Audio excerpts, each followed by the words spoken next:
तो डिंडौरी से बड़ी खबर है कि सरकारी अस्पताल में भिड़े दो डॉक्टर लड़ाई का सीसीटीवी फुटेज भी इस दौरान का सामने आया, जहां पर डॉक्टर अशोक गौर और बीएमओ डॉक्टर सत्येंद्र परस्ते के बीच लड़ाई हुई है। बीएमओ को स्टूल लेकर मारने के लिए दौड़े डॉक्टर अशोक, बीएमओ ने भागकर अपनी जान बचाई है।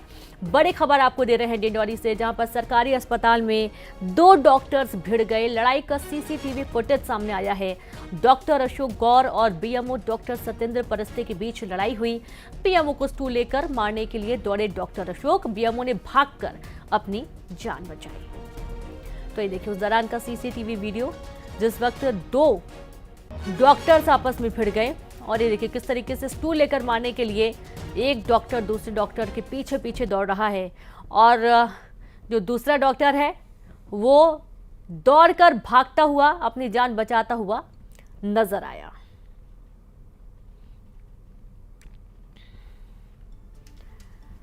तो देखिए कितने जिम्मेदार पद पर ये दोनों ही डॉक्टर हैं। डिंडौरी का पूरा मामला है सरकारी अस्पताल का, जहां दो डॉक्टर आपस में भिड़ गए और एक दूसरे पर मारपीट, और साथ ही एक डॉक्टर ने दूसरे डॉक्टर को स्टूल से मारने की कोशिश की।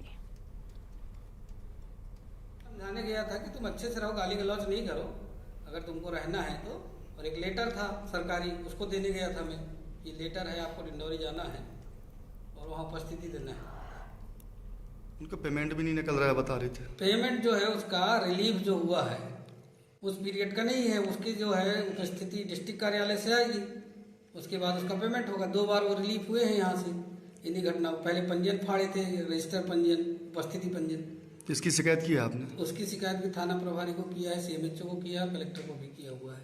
आपसी इनका विभागीय बात है, आपस में लड़ाई झगड़ा करते हैं। पूर्व में भी हुआ लड़ाई क्या सर? पूर्व में भी शिकायत हुई है? नहीं, पूर्व का तो नहीं है, पर वाद विवाद की इनकी हमेशा शिकायत आ रही है। और चूंकि वो बीएमओ है, वो उसके अधीनस्थ डॉक्टर है, ये डॉक्टर ही आपस में झगड़ेंगे तो फिर ये मरीजों को कैसा इलाज कर पाएंगे। इसलिए हमने आवेदन अभी प्रथम दृष्टया लिए हैं और जांच में जो भी आएगा तो दोनों के विरुद्ध कार्रवाई होगी।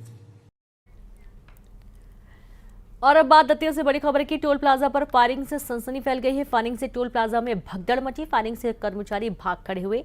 2 कर्मचारी खेत में बने कुएं में जा गिरे। सुबह कर्मचारियों के शव बरामद किए गए हैं। आप ये देखिए कि फायरिंग हुई और फायरिंग इतनी जबरदस्त कि यहाँ पर टोल प्लाजा में भगदड़ मच गई, और भगदड़ की वजह से यहाँ पर जो कर्मचारी थे वो भाग गए और इस दौरान वो कुएं में जा गिरे। कुएं में गिरने की वजह से उनकी मौत हो गई। बड़ी खबर, जहां टोल प्लाजा में फायरिंग के दौरान भगदड़ हो गई। 2 कर्मचारी खेत में बने कुएं में गिर गए। सुबह कर्मचारियों के शव बरामद किए गए हैं। दतिया का पूरा मामला है और ये 2 तस्वीरें आपको दिखाई जा रही हैं, जहां एक तरफ जो कुआं है, इसी कुएं में 2 कर्मचारी गिर गए और उनके शव निकाले गए हैं, और दूसरी तरफ आप देखेंगे टोल प्लाजा पर जिस वक्त की मारपीट हुई थी, जिस वक्त फायरिंग हुई है, घटनाक्रम घटित हुआ है, उस दौरान की तस्वीर आपको दिखा रहे हैं।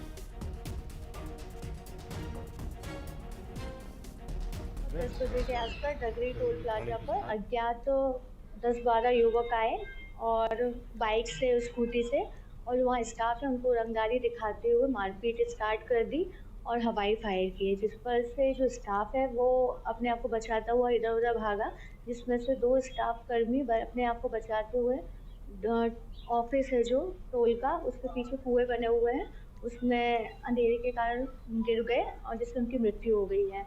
डेड बॉडी निकाल ली गई है। उनमें थाना चिरूला में उसमें अपराध पंजीबद्ध कर लिया गया। शीघ्र ही जो अज्ञात आरोपी है उनको ज्ञात करके गिरफ्तारी सुनिश्चित की जाएगी। वहीं बैतूल से खबर मिल रही है, जहां पर युवती पर पेट्रोल डालकर जलाने के आरोप में युवक को गिरफ्तार कर लिया गया है। आरोपी आर्यन मालवी को पुलिस ने गिरफ्तार कर लिया है। बैतूल पुलिस ने छिंदवाड़ा जिले से आरोपी को गिरफ्तार किया है। आरोपी ने पेट्रोल डालकर युवती को आग लगा दी थी। युवती का चेहरा और हाथ बुरी तरीके से झुलस गए। युवती का जिला अस्पताल में इलाज जारी है। युवती पर शादी करने का दबाव बना रहा था आरोपी, और जब वो नहीं मानी तो उसके ऊपर आग लगाने की कोशिश की गई, और इस दौरान युवती, और ये देखिए कुछ तस्वीरें भी सामने आई हैं, जो वीडियो सामने आए हैं, इससे ही समझा जा रहा है कि किस तरीके से परेशान किया जा रहा था। युवती पर पेट्रोल डालकर जलाने के आरोप में युवक को गिरफ्तार कर लिया गया है।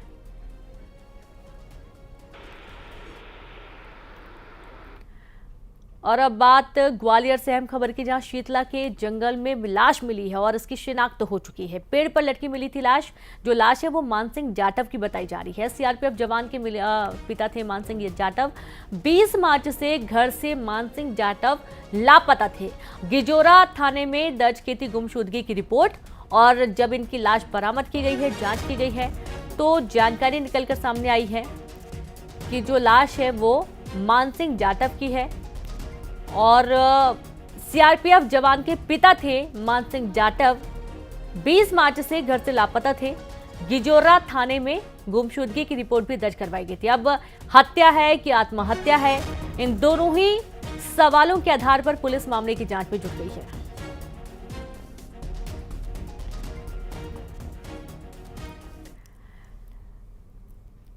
पच्चीस साल बाद ताइवान में सबसे तगड़ा भूकंप आया। ताइवान की राजधानी ताइपे में 7.5 तीव्रता वाले भूकंप से बड़ी तबाही हुई है। ताइवान से दिल दहला देने वाली तस्वीरें सामने आई हैं। कई इमारतें जमींदोज हो चुकी हैं। भूकंप के बाद जापान और फिलीपींस में सुनामी का अलर्ट जारी किया गया है। भूकंप के बाद इमारतों में फंसे लोगों को बचाने के लिए रेस्क्यू ऑपरेशन चलाया जा रहा है। तो 7.2 तीव्रता का झटका ताइवान में आया है भूकंप को और ये देखिए किस तरीके से बड़ी बड़ी इमारतें जमींदोज होती हुई नजर आई हैं और अंदाजा लगाया जा सकता है कितना जोरदार ये भूकंप रहा है।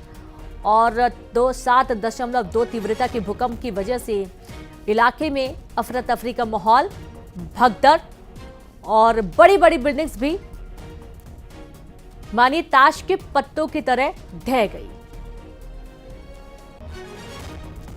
तो ताइवान में तबाही का मंजर आपकी टीवी स्क्रीन पर देखिए किस तरीके से भूकंप के झटकों की वजह से अच्छी बड़ी बिल्डिंग्स भी इसकी चपेट में आई और क्षतिग्रस्त हुई हैं।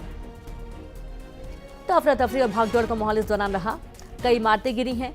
तबाही के मंजर की कुछ अलग अलग तस्वीरें आपको दिखाई जा रही हैं, जहां ताइवान की राजधानी में भूकंप के झटके महसूस किए गए और काफी तेज ये झटका था। 7.2 तीव्रता का ये झटका हुआ है।